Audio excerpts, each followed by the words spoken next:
Hey guys, Sonic Eggman here reviewing Streets of Rage 4 on the Xbox One.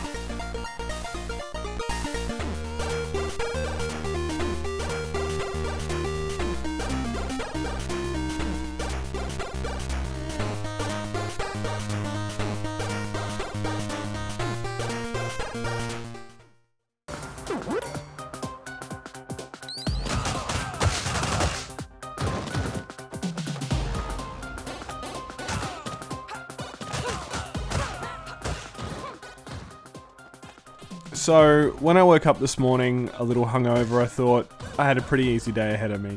Maybe some video games and some delicious food and not much else.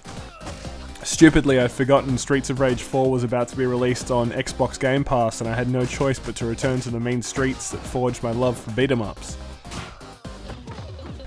Admittedly, I didn't go into this one expecting much. Video game hype is more than often over the top, especially with retro remakes. But when I saw the Lizard Cube and Dotemu icons on the first load screen, I breathed a sigh of relief. I knew this was going to be excellent. For the uninitiated, Lizard Cube and Dotemu are the teams responsible for the unbelievable 2017 remake of Wonderboy the Dragon's Trap. What reassured me further was when I fired up the game, everything just felt right. Yes, the graphics have been updated with illustrated characters, but nothing about this game feels phoned in. As I battled through bad guy after bad guy, I was transported back to my cousin's house staying up past midnight trying to clock the first Streets of Rage.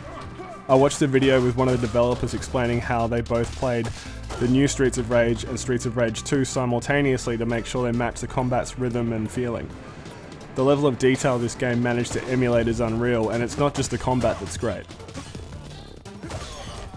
The soundtrack is unbelievably authentic as well.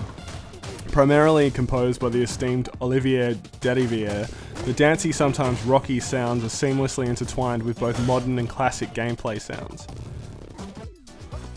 It's not as groundbreaking as the original Streets of Rage 2 soundtrack, but it does an excellent job building tension at the right moments.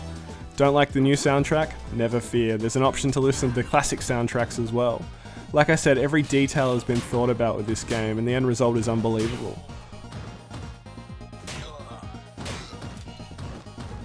There are a few things the developers left out from their original games, but nothing that doesn't make the experience more fun. Without fail in the originals, I would hit the special move button early in the first level of the Streets games trying to work out the controls. Luckily on this version, the special move button is assigned to the topmost button on the controller, meaning no such mistakes were made.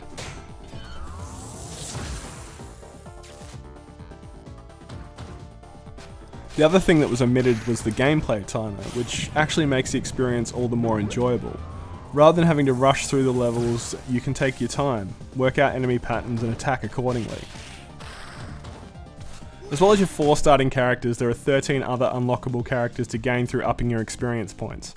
On top of that, hidden retro levels can also be unlocked, meaning that like all good retro games, the hidden features and upgradable character sprites will have you going for ages. The level designs really impressed me with this game. The amount of detail with the back and foreground looks lush and helps flesh out what Wood Oak is really like to live in. The environmental effects are great too.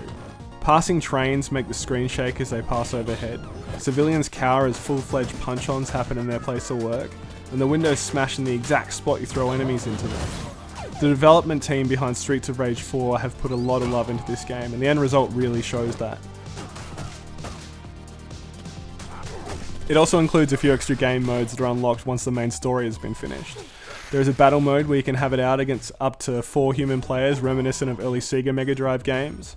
There's also a boss run mode and an arcade mode that only lets you have 1 credit per playthrough. True to any Lizard Cube game, there's a ton of extra content showing various enemy and character sprites, level concepts and designs, as well as a bunch of other cool stuff. Adding these features only adds to the feeling the developers were proud of what they created and want to share every part of the process.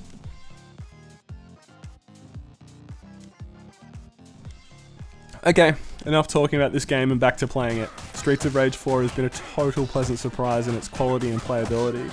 It's currently free on Xbox Game Pass, but I've got a feeling that a lot more people will opt to buy the physical Switch version because that's what good retro fans do. That was my review of Streets of Rage 4 on the Xbox One.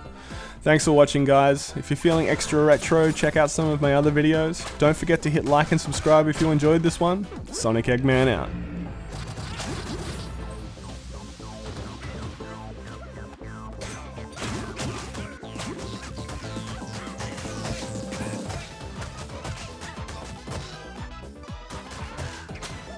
Boo! You